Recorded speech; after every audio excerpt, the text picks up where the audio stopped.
Good morning class. आज हम कक्षा 8 का पाठ 2 संस्कृत का पाठ 2 जंतुशाला पढ़ेंगे। जंतुशाला अर्थात मतलब चिड़ियाघर। संवाद, ठीक है, आपस में की गई बातचीत। संवाद का अर्थ होता है आपस में की गई बातचीत। अनुज मतलब बड़ा भाई।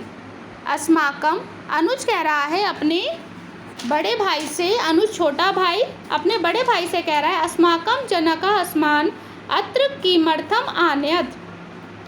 हे भैया, आज हमारे पिता हमें यहाँ पर किस कारण से लाए हैं। जंतुशाला अर्थात चिड़ियाघर में, ठीक है ना। छोटा भाई बड़े भाई से कह रहा है कि आज हमारे पिता हमें यहाँ पर किस कारण से लेकर आए हैं। अग्रजा, अब बड़ा भाई उसे बता रहा है अपने छोटे भाई को, किम ना जानसी, क्या नहीं जानते हो, क्या है यहाँ पर ये जंतुशाला ऐशः, यहाँ पर ये चिड़ियाघर है, जंतुशाला है जहाँ पर पशु पक्षी रहते हैं, उसे चिड़ियाघर यानी कि जंतुशाला बोलते हैं। अनुज, अब छोटा भाई कहता है अपने बड़े भाई से, अत्र के जंतेव संति, यहाँ पर कितने सारे जंतु हैं, कितने सारे जंतु हैं। देखो यहाँ पर कितने सारे जंतु दिखाई दे रहे हैं। देखिए यहाँ पर हंस है ना, चिड़ियाएँ, मोर, तोता, बंदर, देखो कितने सारे जंतु यहाँ पर दिखाई दे रहे हैं। इसके बाद बड़ा भाई कहता है, अग्रज, बस विस्तरेण स्वमेव द्रक्ष्यसि आगज, अब हम विस्तार से इन सब चीज़ों को हम स्वयं देखेंगे, आओ चलते हैं। इसके बाद उन्होंने कहा कि आओ अब हम इन्हें सबको देखने के लिए यहाँ से चलते हैं। जना कहा, बालाक्रमेण एक जंतु पश्यत, अब पिता बच्चों को क्रम से, लाइन वाइज से मतलब पंक्तियों से एक एक करके सारे जंतु दिखाते हैं। ऐशा गंडा कहा, अति बलयुक्त, यह गेंडा है। गंडक मतलब यह गेंडा है, यह बहुत बलशाली है। जलस्य समीप पे एव सदा तिष्ठति, और यह हमेशा जल के पास बैठा रहता है। जलस्य समीपे, जल के समीपे मतलब पास, एव मतलब ही, सदा सदा हमेशा, तिष्ठति बैठा रहता है, यह हमेशा जल के समीप बैठा रहता है। पिता ने कहा है अपने बच्चों से, जैसे सबसे पहले उन्होंने बताया कि इधर देखो बच्चों कि अनुज छोटा भाई अपने बड़े भाई से कह रहा है कि हमें यहाँ पर पिताजी क्यों लेकर आए हैं। तो बड़ा भाई छोटे भाई से कहता है कि तुम्हें नहीं पता क्या, तुम नहीं जानते हो कि ये चिड़ियाघर है, यह जंतुशाला है, और यहाँ पर देखो कितने सारे पशु पक्षी हैं। अगर जब बड़ा भाई कह रहा है कि आओ अब हम विस्तार से इन सब चीज़ों को देखेंगे। इसके बाद पिता कह रहे हैं, पिता क्या करते हैं अपने बच्चों को क्रम से एक एक जंतु दिखाते हैं और कहते हैं देखो ये गेंडा है और बहुत अधिक बलशाली है और यह जल के समीप बैठा रहता है। अनुज कहता है, छोटा भाई कहता है, तात और पिताजी अहम चिंत्यामि, मैं सोच रहा हूँ, यतम ता मारयति ना कोपि समर्थ, क्या यह किसी को मारने में समर्थ नहीं हो पाता है जब ये बैठा रहता है। तो कहते हैं कि क्या यह किसी को मार पाने में समर्थ सक्षम नहीं हो पाता है जब ये जल के पास बैठा रहता है।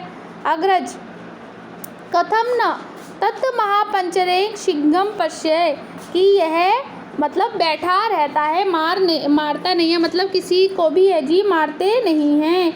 अत्र महापंजरे सिंहम पश्य, देखो देखो उसको छोड़कर देखो, वहाँ पर तुम्हें एक सिंहराज दिखाई देगा, एक शेर पिंजरे के अंदर बंद दिखाई देगा। स तु जंतु राजा, वह तो जंतुओं का राजा है, वह तो पशुओं का राजा है, जंगल का राजा है।